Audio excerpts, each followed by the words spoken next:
Here we've got UMIDIGI F2, and let me show you how to activate autocorrection on the following device.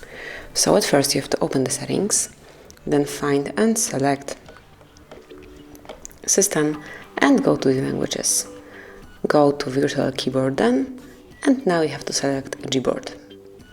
And now click on Text Correction, where you will notice autocorrection feature. So unless it is active, just click on it and make it on. From now on, your words will be corrected while typing, and you can smoothly use this feature. So that would be all. This is how you can activate autocorrection. Obviously, you can switch it off the same way, just by tapping on the switcher. Thanks for watching. Please subscribe our channel and leave the thumbs up.